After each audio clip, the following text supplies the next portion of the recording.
नमस्कार दोस्तों, गोलचक्र के YouTube चैनल पे आप लोगों का स्वागत है। मेरा नाम है नवीन कुमार। और कैसे हैं आप लोग? आशा करता हूं आप लोग ठीक होंगे। आपका जो यूपीपीसीएस का मेंस पड़ेगा वो मार्च के लास्ट या जो अप्रैल के फर्स्ट वीक तक पड़ेगा। तो मेरा मानना है कि पहले से आपको मेंस की प्रिपरेशन पे जुट जाना चाहिए, इसलिए कि जब रिजल्ट आएगा ना भैया तो ज्यादा टाइम आपको नहीं मिलेगा। सो ह्यूज सिलेबस है यूपीपीसीएस मेंस का। भाई 6 पेपर तो वैसे आपको लिखने हैं, हिंदी निबंध आपको अलग से लिखना है। तो मेरा मानना है कि लोग इथिक्स को लेकर के इग्नोर करते हैं, निबंध को लेकर के GS5 GS6। यहाँ पर अगर आप देख रहे होंगे ध्यान से तो पहला वाला जो क्वेश्चन है कह रहा है कि मूल्य क्या है, इसके केंद्रीय तत्वों पर प्रकाश डालिए।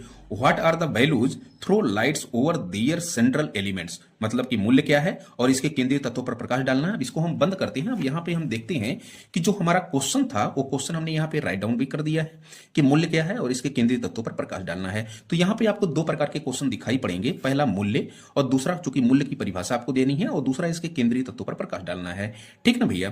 खैर, इसमें जो है 3 पार्ट आप बनाएंगे। पहला जो है भूमिका बनाएंगे, दूसरा जो है आपकी विषय वस्तु जो होनी चाहिए वो जो है केंद्रीय तत्वों पर होनी चाहिए, और तीसरा आपका निष्कर्ष होना चाहिए कि मूल्य समाज समय एवं स्थान के अनुसार वे मान्यताएं होती हैं जो निर्धारित करती हैं कि क्या उचित है, क्या अनुचित है, क्या अच्छा है, क्या बुरा है, क्या नैतिक है, क्या अनैतिक है। ये तो आपका मूल्य होता है। ठीक है ना? अब सवाल है कि कुछ उदाहरण भी तो बता दीजिए ना भाई कि क्या क्या मूल्य होते हैं। तो उदाहरण के रूप में जैसे सत्य है, अहिंसा है, ईमानदारी, करुणा, सेवा, सहिष्णुता, निष्ठा, परोपकार, तमाम प्रकार के जो वैल्यूज होते हैं उसको आप उदाहरण के रूप में दर्शा देंगे। अर्थात ये मूल्य मनुष्य के आचरण को आदर्श बनाते हैं और जीवन को दिशा प्रदान करते हैं।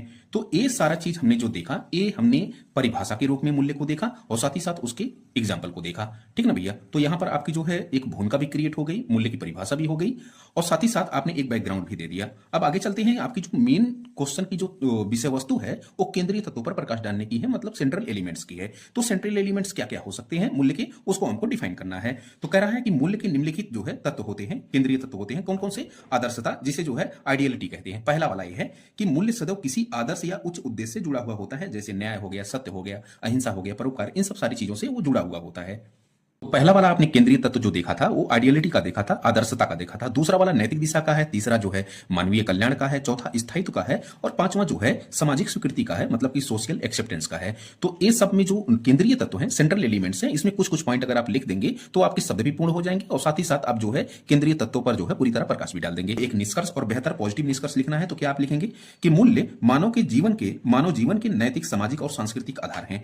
ये व्यक्ति के आचरण को दिशा एवं सद्भाव, अनुशासन तथा न्याय स्थापित करने में सहायक होते हैं। इसलिए कहा जाता है कि मूल्य मानव के नैतिक मार्गदर्शक हैं।